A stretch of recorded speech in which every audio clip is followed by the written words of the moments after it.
অসামাজিক কার্যকলাপ হয়, মাঝে হয়, হালকা ঠান্ডার ওষুধ, দাউদের মলম, এই ৩ জাতের ওষুধই হালকা পাতলা ২-১টা দেয়।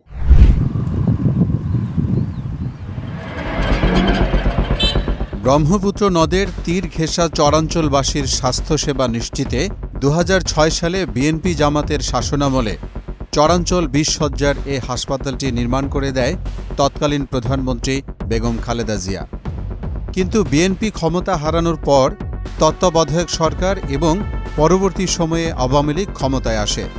আওয়ামী লীগ ক্ষমতায় আসার দীর্ঘ ১৮ বছরে ২০ শয্যার এ হাসপাতালটি আলোর মুখ দেখেনি।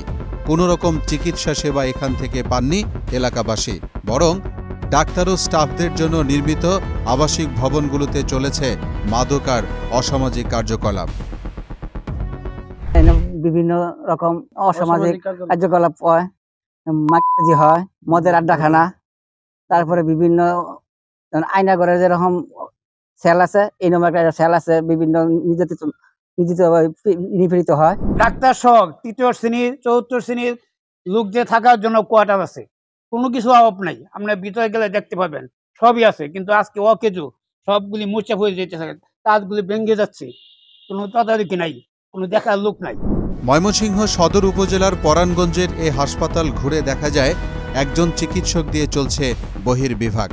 ওষুধ বলতে শুধু প্যারাসিটামল আর মেট্রোনিডাজল ট্যাবলেট দেয়া হয় এখানে, নিয়মিত থাকে না কোনো ডাক্তার। কোনো ধরনের সেবা পাওয়া যায় না। সকালে আধা ঘন্টা কিছু মেডিসিন দেয়, যার দরকার ৫টা হেরে ১টা দেয়। তাছাড়া জ্বর, হালকা ঠান্ডার ওষুধ, দাউদের মলম, এই ৩ জাতের ওষুধই হালকা পাতলা ২-১টা দেয়। বর্তমানে একটি এনজিও যক্ষ্মার চিকিৎসা দিচ্ছে হাসপাতালটিতে। হাসপাতালে দায়িত্বরত চিকিৎসক বললেন ২৩ জনের জনবল চাহিদা থাকলেও বর্তমানে ১৩ জনের পদই রয়েছে শূন্য। জনবল প্রচুর দরকার, ঠিক আছে।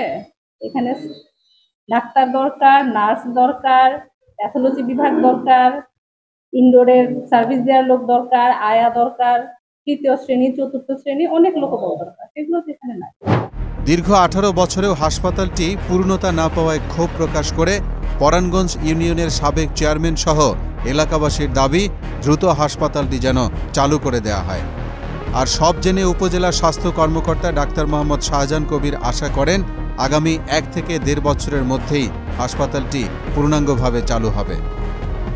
স্বাস্থ্য প্রকৌশল অধিদপ্তরের কাছে আমরা বেশ কয়েকবার চিঠি দিয়েছি। আমি প্রথম থেকে এখানে যখন এসেছি তারপর থেকে আমি চিঠি দিয়ে যাচ্ছি যে এই কোয়ার্টারগুলো মেরামত করে দেওয়ার জন্য। মেরামত করলে হচ্ছে যে আমাদের এখানে যারা কর্মরত আছে তারা হচ্ছে এখানে থাকতে পারবে।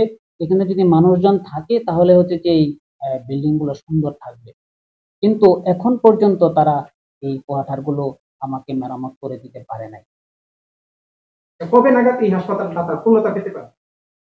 আমরা আশা করছি হয়তোবা বছর দেড়েকের মধ্যে আমরা হাসপাতালটা অন্তঃবিভাগটা চালু করলেই আস্তে আস্তে সম্পূর্ণভাবে তার সার্ভিস সবগুলো চালু করতে পারবো আশা করছি। অন্তপক্ষে এই খাতগুলি যখন যে সরকার আসুক এটা অব্যাহত রাখা দরকার, চলমান রাখা দরকার, যাতে জনগণ এখান থেকে তারা সুফল পায়। মোহাম্মদ ওয়ালিউল্লাহ, মোহনা ডিজিটাল।